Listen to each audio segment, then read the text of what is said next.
Programa Visão Espírita. Apoio. América Chaves Seguros. Seguro é proteger sua vida e seu patrimônio. Precision Hospitalar. Distribuidora de medicamentos. E Livraria Espírita Verdade e Luz. Desde 1959, divulgando o espiritismo em Ribeirão Preto e região. O programa Visão Espírita irá comentar hoje sobre culpa, arrependimento e perdão.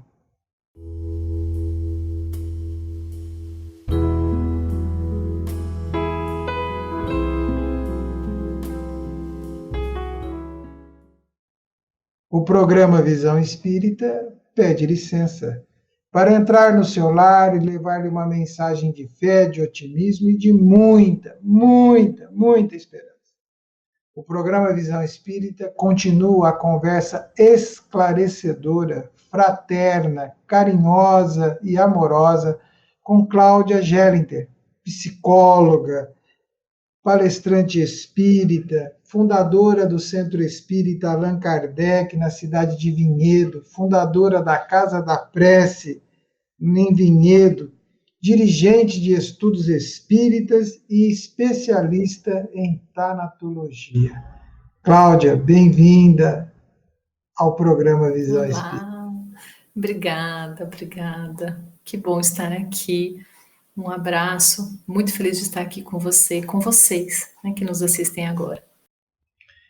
Cláudia, no programa anterior, você muito nos orientou, conversamos sobre culpa, arrependimento e perdão.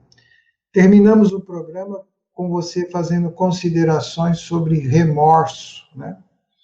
E aí vamos iniciar este programa, já convidando quem nos assistiu que assista o outro, que está disponível no nosso canal no YouTube. Como explicar o remorso? Quais as diferenças entre arrependimento e remorso? Vamos lá. Retomando a culpa, não é? É necessário, porque ela está aí na origem, né? A culpa, falamos, né, no programa anterior, a culpa é a tomada de consciência do erro cometido, né? Então, chega um momento em que nós percebemos que aquilo que nós fizemos ou realizamos no mundo, enfim, ou aquilo que nós sentimos, de repente, estava equivocado. Tomamos consciência e imediatamente sentimos dor. É uma dor expiatória, a dor da culpa, tá? Esse é o primeiro instante, é como se fosse o raio, né? Até antes do trovão, aquele impacto que nos assusta, né? Em seguida, depois de um tempo, né, nós temos duas possibilidades, duas decisões egóicas, vamos chamar assim. Uma possibilidade é do arrependimento, né? As pessoas confundem culpa com arrependimento. Sinto culpa, estou arrependido e acham que é a mesma coisa. Na verdade, não é. O arrependimento, na origem da sua palavra, no grego metanoia, significa mudança de mentalidade. Então, eu percebi que estava falhando, isso me trouxe uma dor, não quero mais repetir, percebi o equívoco, né? E mudo a minha mentalidade. Não quero mais realizar as coisas como eu vinha realizando, não penso mais como eu pensava, não sinto mais como eu sentia. Isso é arrependimento. Eu mudo, né? E a partir desta mudança eu vou para uma reparação. Às vezes eu não consigo reparar com as pessoas com as quais eu falhei, eu não consigo resolver aquilo, porque, enfim, saiu ali, né, do meu controle, mas eu posso, não é? Deixando de fazer, exemplificar no mundo de maneira diferente. Já o remorso seria uma decisão triste, não é? E que infelizmente é muito comum, não é? A pessoa ficar ali, né? Aí empacada mesmo, não é? Naquele sentimento de baixa autoestima, de tristeza, não é? Eu não sou uma boa pessoa, é o ressentir, o remorso é o ressentimento.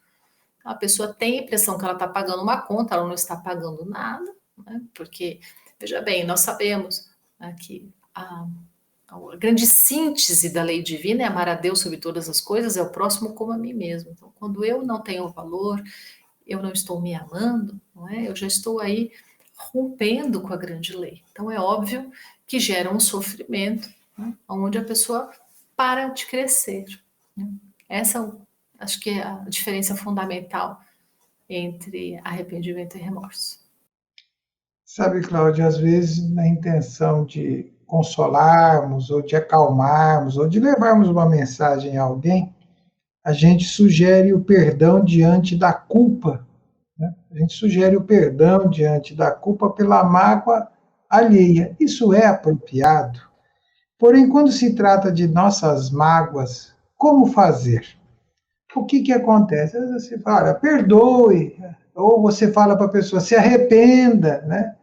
Mas como é que vamos fazer isto em se tratando de outros, de terceiros envolvidos que às vezes têm um olhar um pouco diferente e trazem a culpa de volta, trazem a cobrança, se é que a gente pode colocar assim, né?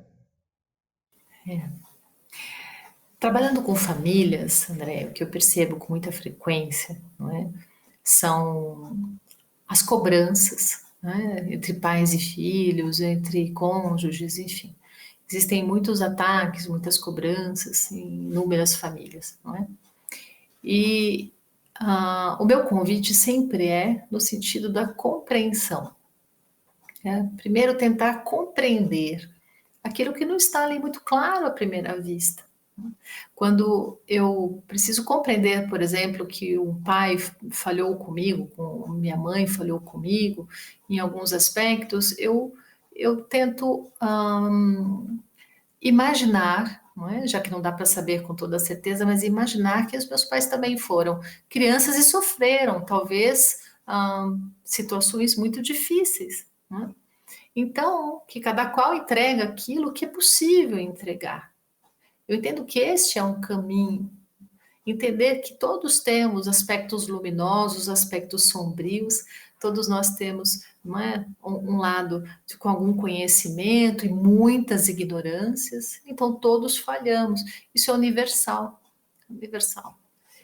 Então, com esse, eu posso ressignificar, o convite é esse, ressignificar o que aconteceu. Tanto dizendo isso para as outras pessoas, como você colocou, poxa, né, posso falar com as outras pessoas sobre isso, perdoe, né, releve, né, ou se arrependa, veja bem, isso não foi legal, não é? Sim, nós podemos, claro, né, diretamente com a pessoa, não no âmbito da fofoca, diretamente, amorosamente, podemos falar, isso é fraterno, São Luís fala sobre isso. Agora, com relação às nossas próprias mágoas, é um ato de profundo amor, né? Por nós mesmos primeiro, por nós mesmos, porque a mágoa, comprovado está, a mágoa ela dialoga patologicamente através do nosso corpo, né?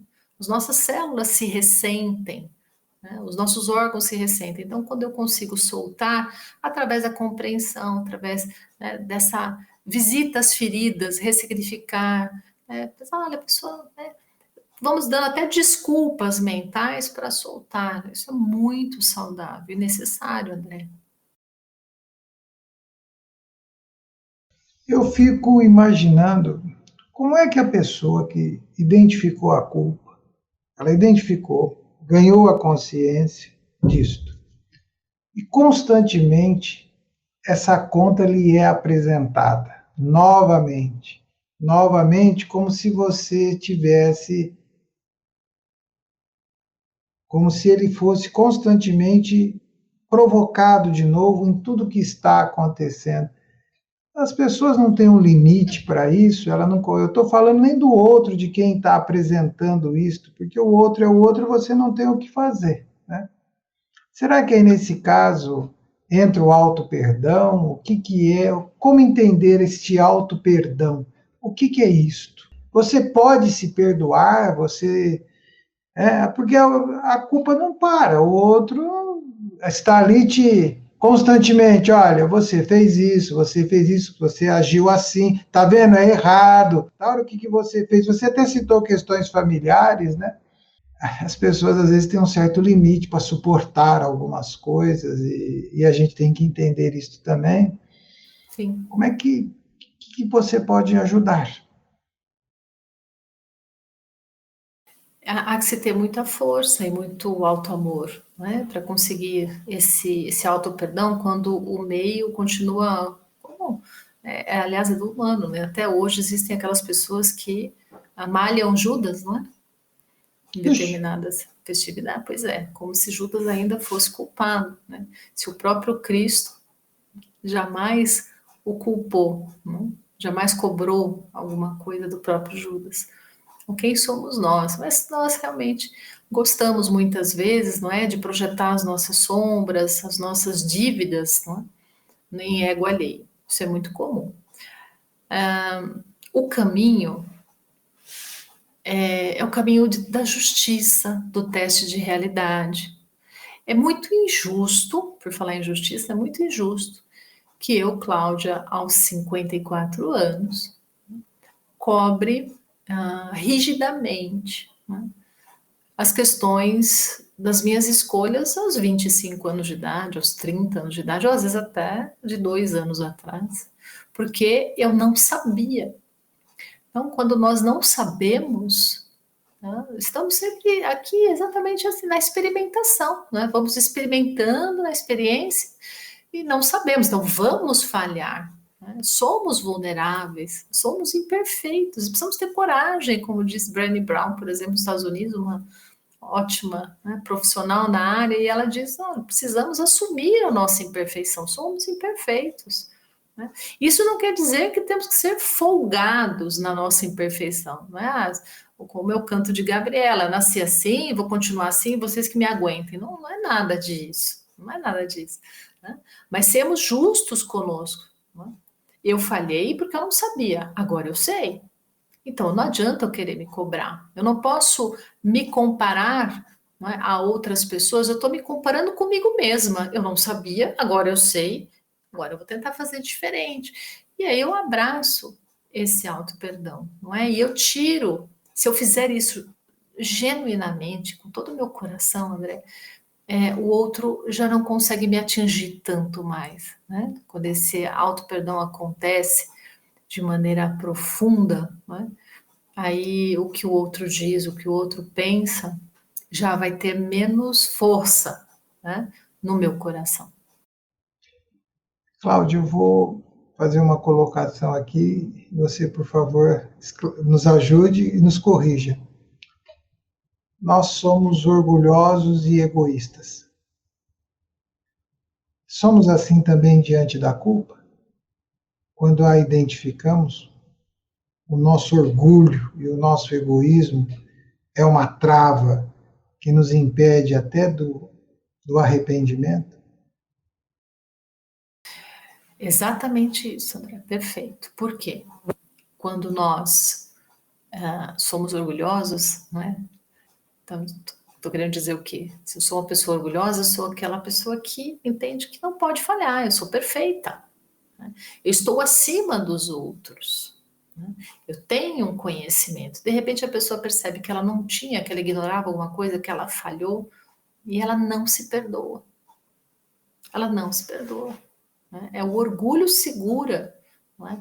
Esse justiceiro interno, que eu falo que é um eu cangaceiro que vive dentro de nós, não é? E fica ali, não é? Cobrando a todo tempo. Claro, sim, é fruto do orgulho, tem toda a razão. Cláudia, uma coisa é o perdão, outra é a reparação. Sim ou não? Uma Como coisa é o perdão. entender isso? Como entender perdão e como entender reparação? Como lidar com essas realidades? Porque às vezes a gente tem uma atitude de perdão, mas não repara, né? E às vezes tenta reparar sem ter o perdão. Como transitar nesse meio, nesse ambiente? O perdão é um sentimento, é um deixar de se ressentir por algo que aconteceu. Né? O perdão é soltar, é o desapegar, né, das cobranças, em cima de um fato, de pessoas, né? Tem pessoas que não perdoam Deus, né? Não perdoam a vida, porque a vida trouxe algo, enfim. O perdão é soltar, é fazer as pazes com as coisas como elas são, com a vida como ela é, né? Fazer as pazes, parar de brigar. Então, este é o campo do perdão. A reparação, ela vai para uma ação, tá? É uma ação, é um fazer, não só no mundo, mas é um fazer interno também, uma reconstrução interna, porque é uma mudança de mentalidade, não é? Que vai dar a base para esta entrega diferente no mundo, né? Então, a reparação é quando eu soltei, desapeguei, não é? Das minhas, dos meus remorsos, dos meus ressentimentos, me perdoei, eu perdoei o outro, perdoei o que aconteceu, a circunstância, e de maneira muito mais robusta e muito mais leve, é leve ir para a reparação. Reparação não é algo que precisa ser ainda a dor expiatória, né? Não. A reparação pode ser algo gostoso, é bom, né? Dá prazer. São muitas pessoas que começam a pegar causas sociais, né?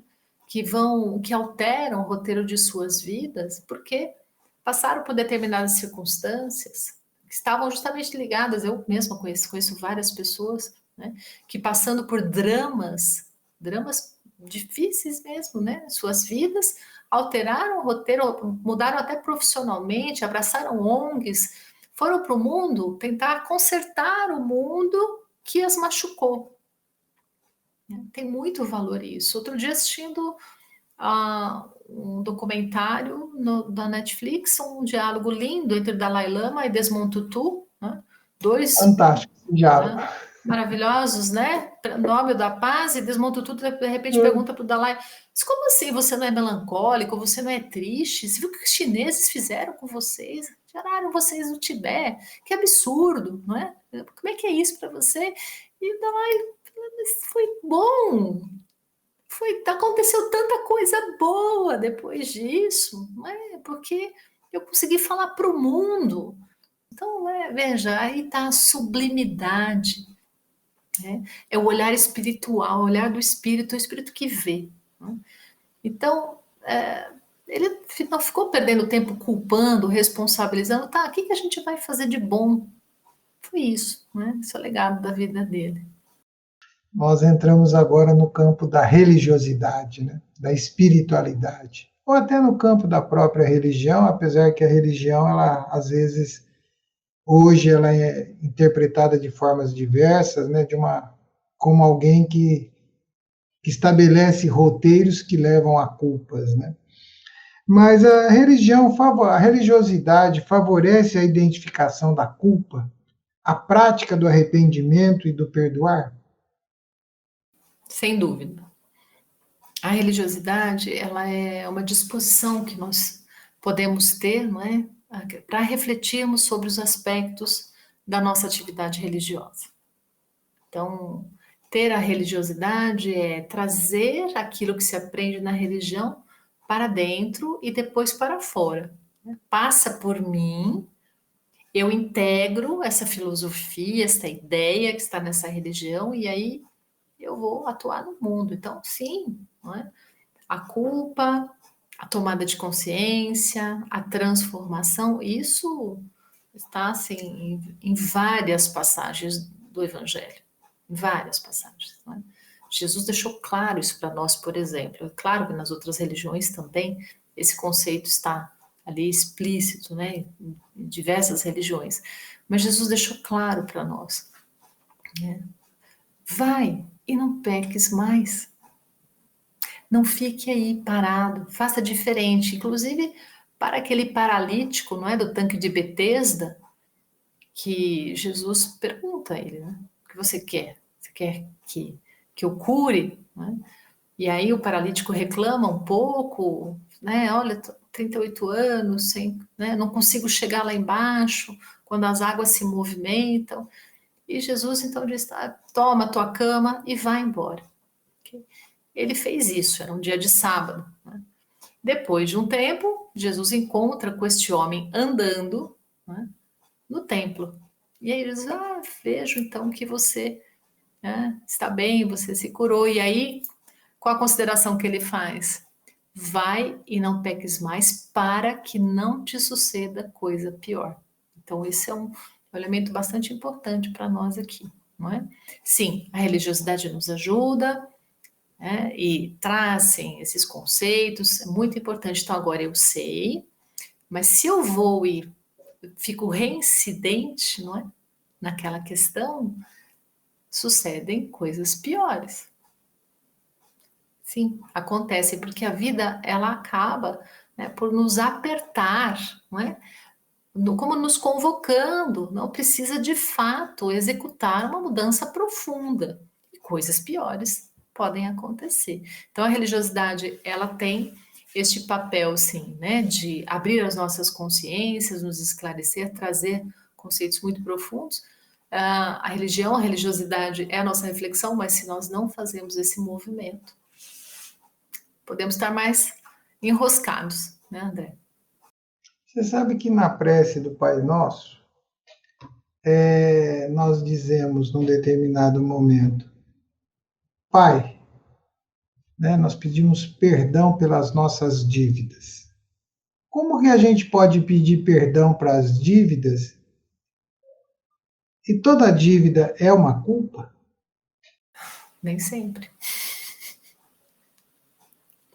Só vai ser uma culpa quando eu souber que eu estou devendo. Mas eu devo muita coisa que eu não tenho a mínima consciência. Não tenho a mínima, não tenho nem. Está longe de eu saber. Nossa, se nessa tequinho de encarnação que eu estou aqui, não é? O que é da eternidade? Tem muitas coisas que eu estou agora, né? Eu acabei de receber netos aqui na família.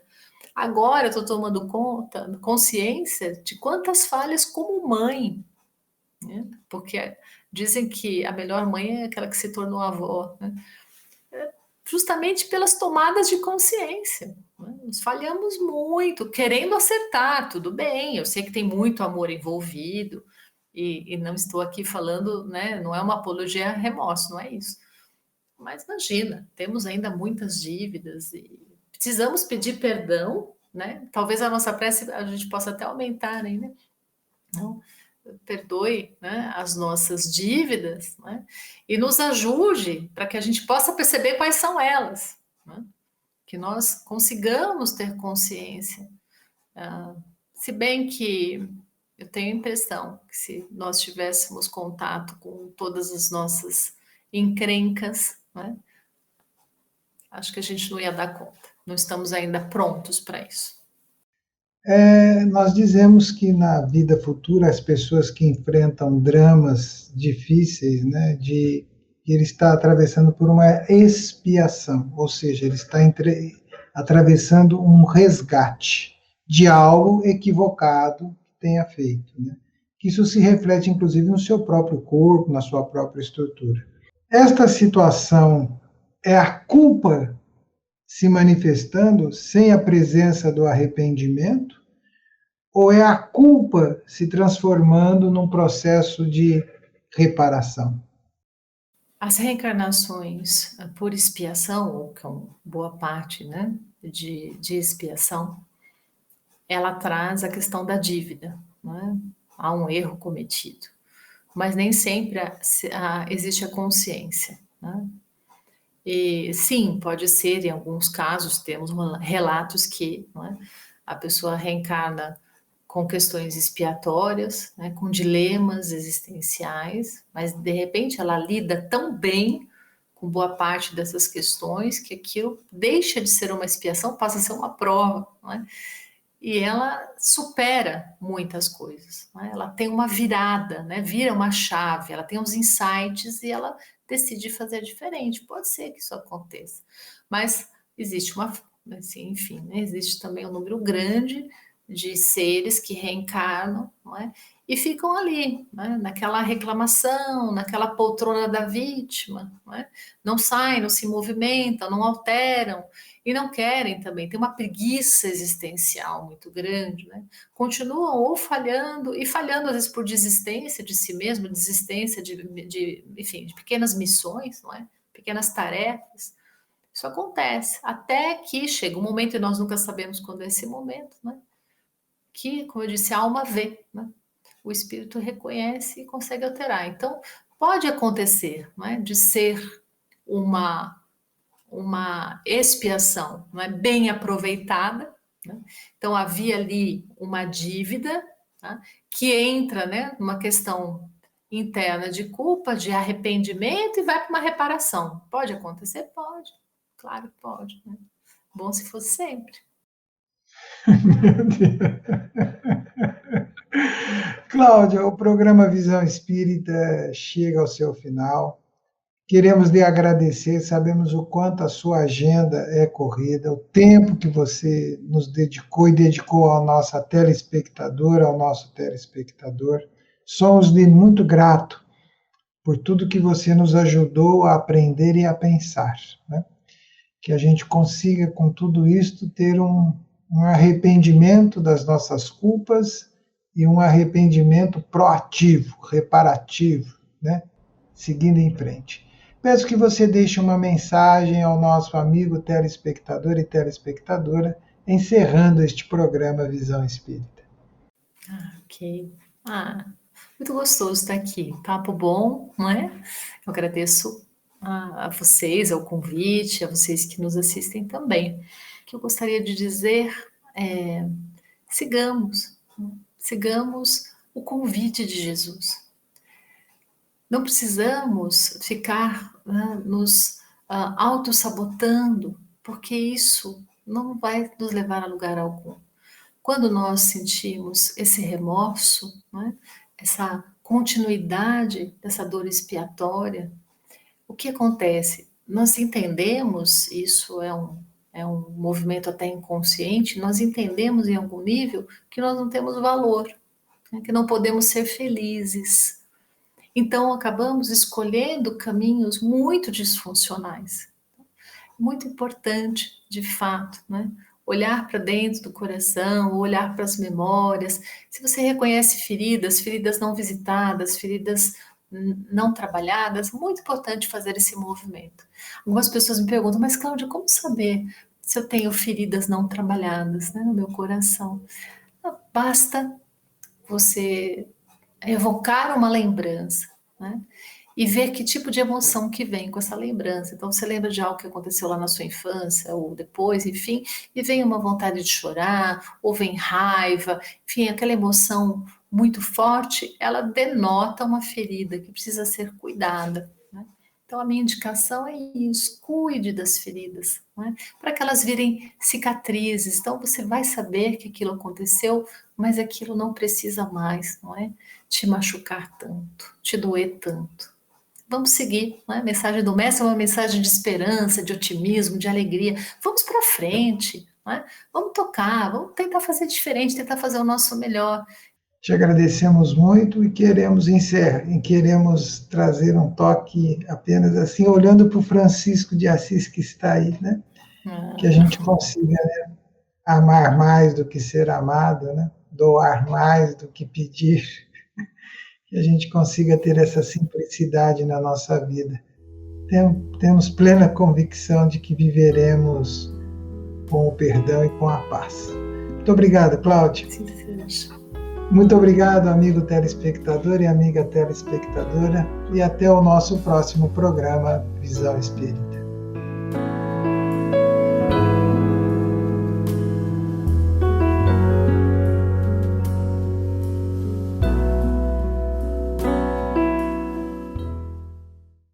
Programa Visão Espírita. Apoio. América Chaves Seguros. Seguro é proteger sua vida e seu patrimônio. Precision Hospitalar. Distribuidora de medicamentos. E Livraria Espírita Verdade e Luz. Desde 1959, divulgando o espiritismo em Ribeirão Preto e região.